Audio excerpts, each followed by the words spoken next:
Please, just let me put back a few items. My son needs this medicine. The cashier rolled her eyes as if dealing with an insect.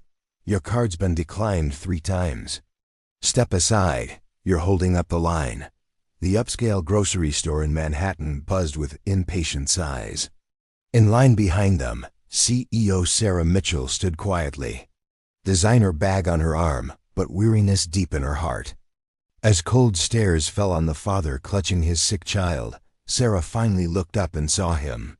His name was David Torres. He held his feverish boy close, his hands shaking, his pride crumbling. His voice cracked, but his love remained unbroken. I get paid tomorrow, please. He's burning up with fever. The manager appeared, voice dripping with disdain.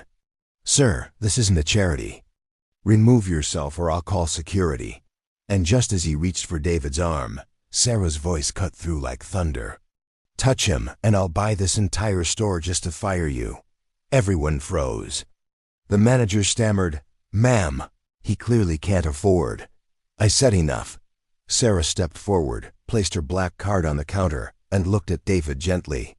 Everything in his cart. And double the medicine. The crowd watched in stunned silence. Some looked away, guilt flooding their faces. David's eyes filled with tears. Why would you do this?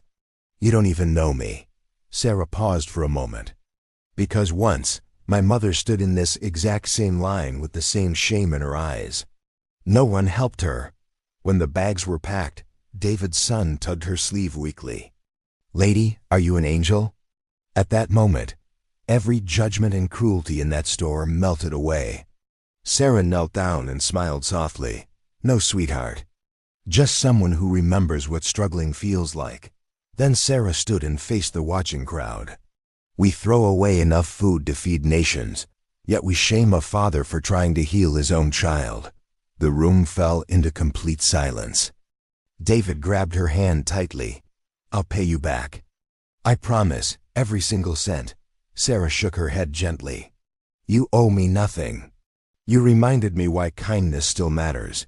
That evening, one simple act of grace transformed an entire store.